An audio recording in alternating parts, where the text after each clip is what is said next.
Seahawk fans, we want to make sure we get this show out to as many people as possible, and we need your help. We encourage you to share today's show. Here's what you do.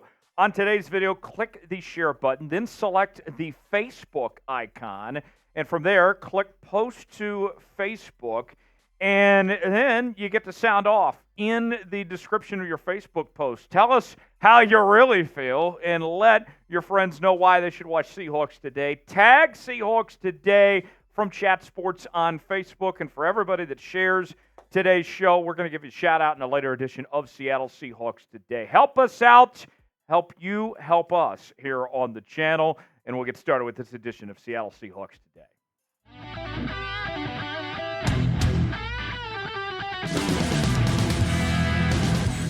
Is the NFL trying to screw the Seattle Seahawks? Maybe not in that type of way, but we will discuss that and more coming up on this edition of Seattle Seahawks Today, powered by Chat Sports. I am your conspiracy theory extraordinaire, more so just a connect the dots guy. Tyler Jones here with you. Thanks for joining us on today's show. We have been checking in on the comments, what people have been saying, whether it's in the YouTube chat or on social media, and there seems to be a lot of frustration with the Seahawks 2024 schedule, and there's a few reasons why. The number one reason appears to be that the Seahawks have not one, but two appearances on Amazon Prime Video's Thursday Night Football, which certainly puts things out of whack of sorts when you're talking about rest and routine, and then for the consumer, having to watch two games on a streaming service, that's not ideal, if you will. There's 4 primetime games for Seattle. I don't think that's a bad thing, but some people would rather have the regional game in the early afternoon than have 2 games in primetime on Thursday Night Football. And then, kind of adding to the difficulty, if you will, the Seahawks have 11 of their 17 matchups against Pro Bowl quarterbacks this year. So they're facing some pretty decent talent over the course of the year. And they have 8 games against 2023 playoff teams this upcoming year. The Niners and the Rams get counted twice each for the 2 games there on that front. So, with that said, I understand the frustration of having 2 games on Thursday Night Football for the consumer, of having to sit through a streaming service and pay those fees and hoping there's no lag on the internet and all that, believe me. But on the flip side of things, I rather have the Seahawks on national TV as much as possible so the rest of the country can see your Seattle Seahawks. Not everybody gets Sunday ticket, right? Not everybody can see the Seahawks every week. And the national exposure, I think, is a good thing as far as that goes. And, you know, your schedule gets out of whack. One of those is a late season game against the Chicago Bears, especially when you're right in playoff contention and all that. But my thing is, it could be worse. They're not playing on a Wednesday on Christmas on Netflix like some teams are across the NFL. So is there some grand conspiracy theory? I don't think so. The Seahawks opponents this upcoming year have a combined 2023 win percentage of nearly 49%.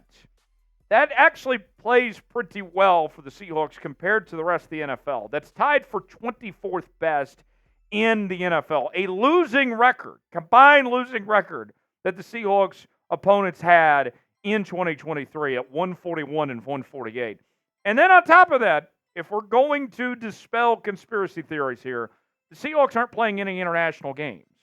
Sure, you make several trips out to the East Coast and all that and some long travel, I understand. But there are no international games. So, folks, it very well could be worse than what it is for the Seahawks in this situation. So, I don't think the Seahawks are getting screwed by the NFL, personally speaking, but I understand the frustration. Folks, believe me, I hear you. I hear you. What do you guys think? Did the NFL screw the Seahawks with their schedule? Y for yes, N for no. Way in the comment section. Tell us what you think. Got a great deal we're offering Seahawk fans right now. Go to chatsports.com/Murphy to get your Byron Murphy jerseys that are on sale. Byron Murphy going to wear the number 91. You'll get the number 91 jersey. Got home and away options. Got the men's and women's options as well, and all sorts of different shapes and sizes. Go get yours today at chatsports.com/Murphy. These things are going fast. You want to have it now. That way you're ready to go for the football season and represent the Seahawks' fantastic rookie. Chatsports.com/Murphy. Might stumble upon some free shipping as well. Go see for yourself. Link is in the comments and description of today's video. Let's go over the Seahawks schedule piece by piece now. The controversial schedule, if you will. Seattle begins the season with a home opener against the Denver Broncos for the second time in 3 years, as they'll face Bo Nix likely at quarterback for Denver. Then they'll take on the New England Patriots in a road matchup where Drake May will likely be the starting quarterback for New England there in what would likely be his second career start. And then you take on the Miami Dolphins, and that should be a very good contest between these two teams. The Dolphins have made the playoffs the last couple of years. We know they got an explosive offense. OBJ is now there as well. They've made improvements to their defense. Should be a fun game there. And then another tough matchup. You take on the Detroit Lions on the road on Monday Night Football. Joe Buck, the Hall of Famer Troy Aikman on the call. That should be a great game. The Seahawks have won 3 straight, including these last 2 years at Detroit. Then you take on the New York Football Giants. That game at home. The Seahawks have won against New York back-to-back years as well to begin the month of October. And then a couple days later, here's that first Thursday night game that a lot of folks are frustrated about, that it's not only just a Thursday night game, but it's against the 49ers, who are arguably the toughest team on your schedule. You got 4 days to prepare for them. Luckily, you get them at home, though. Then, after a few extra days off from playing on Thursday Night Football, you take on the Atlanta Falcons on the road on October 20th. And then a couple days later, you take on the Buffalo Bills. Josh Allen and company make their way to Seattle just before Halloween to wrap up the month of October. To begin November, we see the LA Rams for the very first time. This will be a home game with the Rams coming off a playoff appearance from a season ago. And then after the bye week on week 10, you get the Niners again, this time in San Francisco on November 17th. The final stretch of games for the Seahawks includes a matchup against the Arizona Cardinals just around the Thanksgiving holiday there, you can see on November 24th. And then they begin the month of December as they try to make it a December to remember as they begin with the New York Jets on the road. We'll see if Aaron Rodgers is still healthy by then. And then you play the Cardinals again, this time on the road. And that's followed by a home game against the Green Bay Packers. That will be a game on Sunday Night Football with Mike Tirico and Chris Collinsworth on the call for that one. You wrap up the season with the Minnesota Vikings on December 22nd, just a couple days before Christmas. And then the quick turnaround. Right after Christmas, the very next day, another Amazon Prime Thursday Night Football game, this time on the road against the Chicago Bears. And so with the Seahawks traveling, they're not going to be with their families in Seattle on Christmas. They're going to be on the road already in Chicago, having to travel Christmas Day for that one. And then they'll wrap up the regular season against the LA Rams. That date and time still to be determined, but it'll be on the road at SoFi Stadium there for Seattle's regular season finale. What's the best game on the Seahawks schedule in 2024? What do you guys think? Weigh in the comments section. Give me the team that comes to mind that you're most excited to see here this upcoming season. We're talking about your Seattle Seahawks each and every day on Seahawks Today. So we bring you daily news and rumors. We'll do our watch parties for every game throughout the season as well.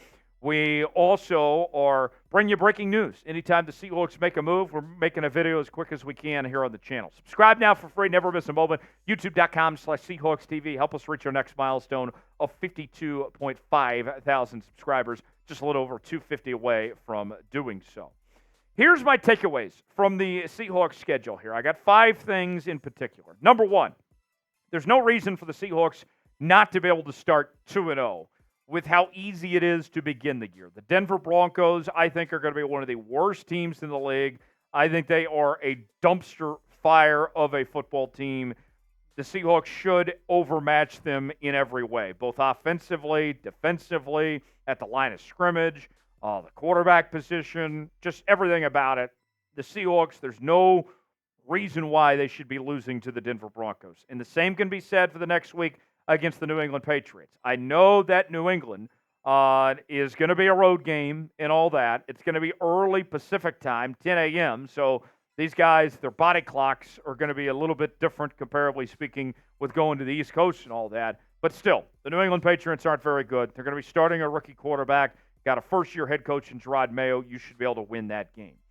Then the schedule gets interesting week 3. An early test against the Miami Dolphins, who we mentioned. The Dolphins went to the playoffs the last 2 seasons. We know they got talent on offense. They've improved that defense there. This game might be a shootout potentially. And we're going to find out real quick how the Seahawks stack up with one of the better teams in the AFC right away. We will learn a lot about this Seahawks team and how far they've progressed under new head coach Mike Macdonald with that Week 3 matchup. It feels like that you should go 2-0 to begin the season, and your season really doesn't start till Week 3. That's when we'll first start to know how good this Seahawks team is.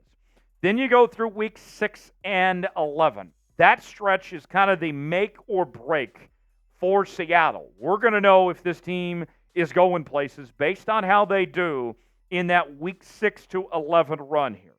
If the Seahawks go 3-2 from Week 6 to 11, remember Week 10 they have the bye week, in the following 5 games here, I'll take a 3-2 record.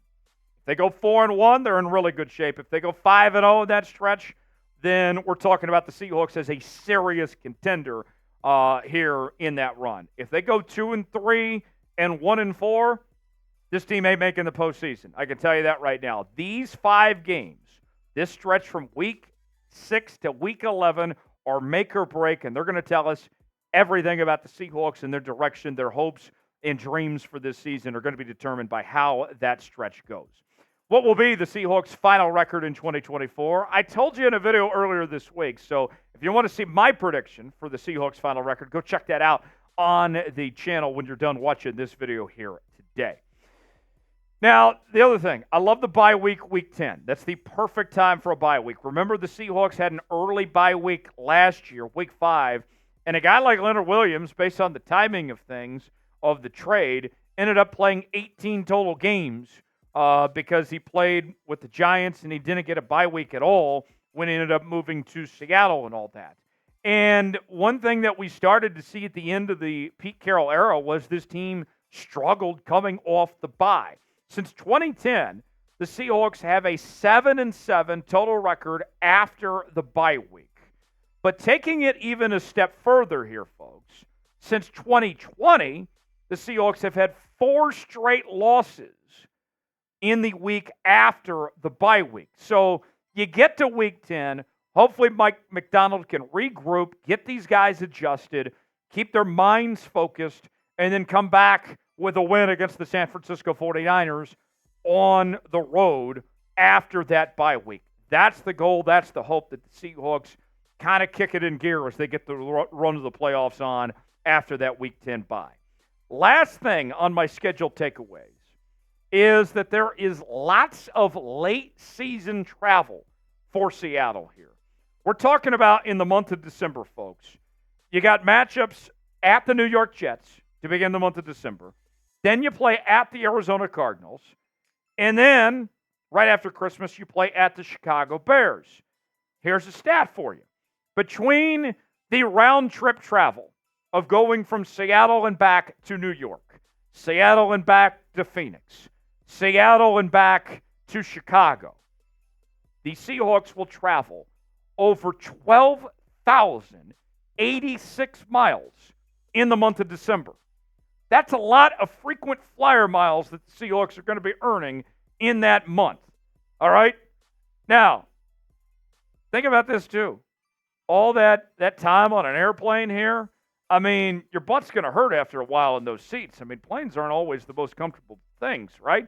So that's a lot in a crucial time for Seattle as far as that run to the playoffs goes. So something to monitor there is how they adapt to those long road trips as they'll be putting the miles on there in the final stretch of the season.